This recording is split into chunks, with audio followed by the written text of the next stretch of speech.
Reproducibility is important in science. Neuroimaging is not an exception.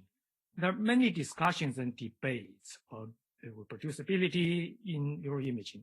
But here, I'm going to only limit it to three perspectives that are related to common practice and modeling in neuroimaging. So the first perspective is about statistic. The typical practice is to focus on statistic only without reporting effect size nor uncertainty. The second perspective is filtering. So the common practice is to filter the results per p-value of 0.05. Only report the part that survives the thresholding, then hide the rest. That automatically creates biases. The third perspective is modeling. So the dominant approach is called massively univariate analysis. With that approach, basically you build as many models as the number of voxels, regions, or matrix elements. The automatically penalty is multiple comparisons. Everybody knows how heavy the penalty is. So I'm here to offer an alternative using Bayesian multilevel model. So we build one model. So automatically the multiple comparison issue is dissolved. More importantly, and also we can improve the focusing. We report full results without filtering. And also we show effect estimates and their uncertainty. So let's start with the first perspective. So let me ask a question. What is the distance between Earth and Moon? If I answer that question with t-statistic value of 4.25 or p-value of 0.01, would you be satisfied? If you consider that's ridiculous, just examine the results in the literature, attend presentations or poster session. You know what I'm talking about.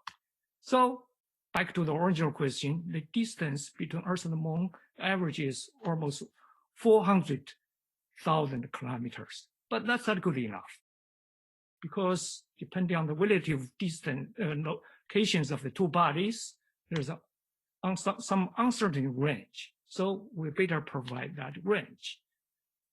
So back to the focus of a t-statistic value. So with that value, there's only two pieces of information at most. The first piece is directionality. That's you either have the positive or negative sign.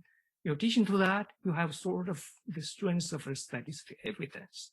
But in science, that kind of information is not as informative as the full results, and we consider such a theory is immature. So there's a lot of room for improvement.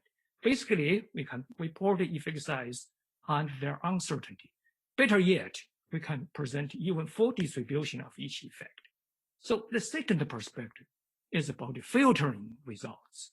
So the traditional framework is null hypothesis significance testing. We start with the assumption, we pretend that there's no effect at all everywhere in the brain.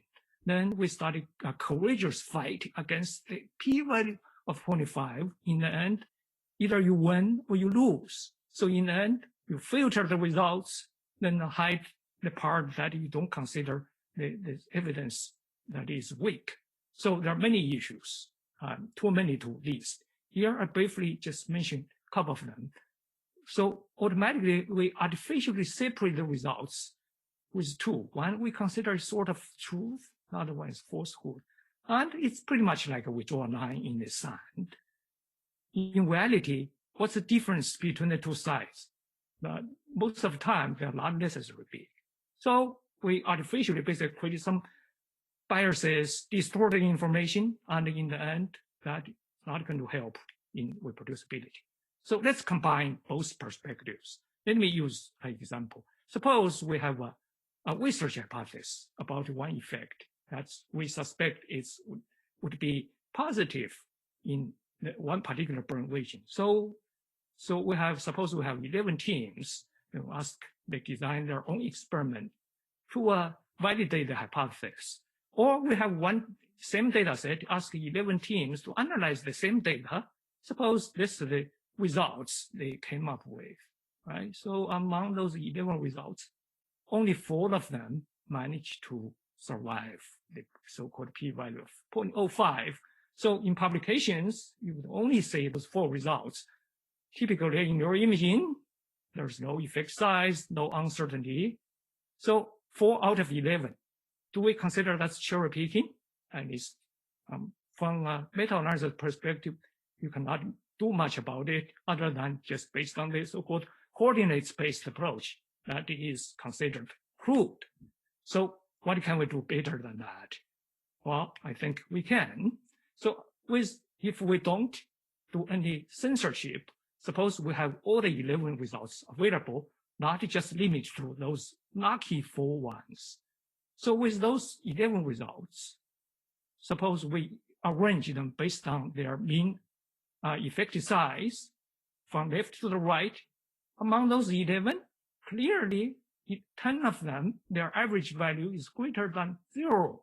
So they're sort of largely consistent with our original research hypothesis. More importantly, we can reach some agreement among those 11 studies or results, or we apply some democratic process. So we build a hierarchical model, incorporate all the information available, which suppose we have the effect size plus their uncertainty, then the agreement is a horizontal blue line plus the uncertainty range. That result is definitely more convincing and robust than the traditional approach that only allows those 4 lucky ones, filtered ones. So from meta-analysis approach, this is also much better than the coordinates-based one. So let's switch to the third perspective, modeling. So the dominant approach is massively univariate analysis. With that approach, again, we build many models as the number of voxels, regions, or matrix elements. No information is shared across the whole brain or across all the elements. I'm not referring to the voxels among the neighboring voxels in the brain, because that's purely sort of correct during the so-called multiple comparison correction. I mean, talk about the remote regions. They are not dispersed all over the place. If you're really interested in, you can plot the distribution of those brain regions. I think everybody would agree they would tend to be Gaussian distributed. So, but the problem with the traditional approach is, in the end, we have to suffer from the correction process. There are many problems with that. For example, the penalty is heavy, small regions get penalized and discriminated. Then we have to apply the filtering threshold, P0.5. No uncertainty information available. Cutters don't not necessarily respect the anatomic regions. So let's approve that, provide an alternative. So we build just one model. That model incorporates all the regions in the brain. So automatically, no more multiple comparison issue, and that would allow us to report full results and estimate effect size uncertainty. And more importantly, we can also validate the outer model. Let's use one particular example to demonstrate the modeling approach. Suppose we have 124 subjects at the population level. So we have one experimental variable. So the traditional approach, if we have 21 RIs, basically we build 21 general linear model. In this case, just a simple regression. So in the end, we have the multiple comparison issue, right? So alternatively, we just build one model at the bottom. So that model, as you can see, there are 2 indexes. So index I codes the subjects. Index J represents those 21 RIs.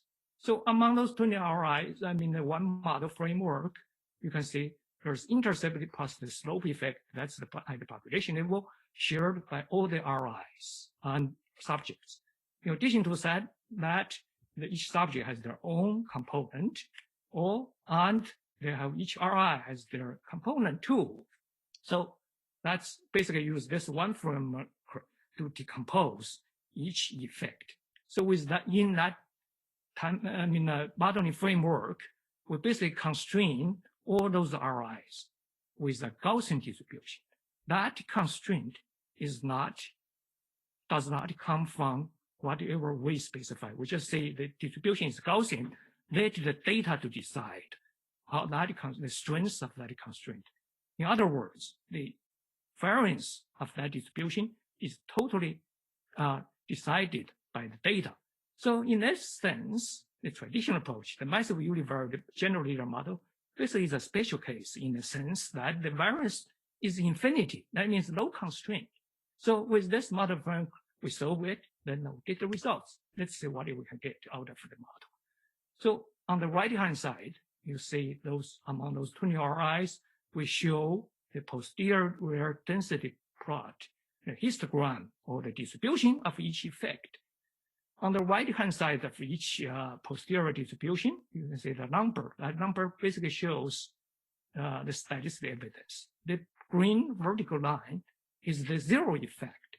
So the evidence is the area under the curve on the right-hand side of the green line. So that's basically shows the statistical evidence. So you can present all the 21 regions without filtering, no hiding. So the effect size is there, uncertainty is there. So you can highlight some of them, but you don't need to hide the risk, even if the evidence is weak. So we don't stop there. There are more we can do with the modeling approach. First of all, we can validate the model from different ways. The first is we can use the leave one out information criteria. So if you're familiar with that, you can see those values clearly shows that the Bayesian approach is way much better, but we have a better approach. It's more intuitive. So in those two plots, they have the same black curve. That is basically the original data. So now we have two models. Let's see which model performs better. We just use each model to generate new data. So use the model to generate similar data. The data is the blue curve. So that you can see, compare the two models. On the right-hand side, the model tends to fit the original data way much better than the traditional approach, the massively univariate general linear model. So with that, I want to summarize my presentation. So we offer three better perspectives. The first, I suppose we can focus on the full results, the estimation and their uncertainty. We don't really have to focus on the statistical value. Second of all, we can present the full results. You can highlight them, some of them, but you don't have hide the rest. Don't create some artificial bias. So the third perspective, we can improve the modeling by integrating all the information, provide some calibration process that will achieve higher efficiency. So lastly, I would just want to say, contrary to the public impression, Bayesian modeling is not about the subjectivity.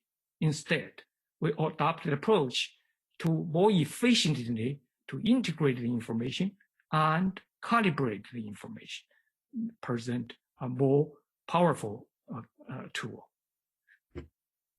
Thank you.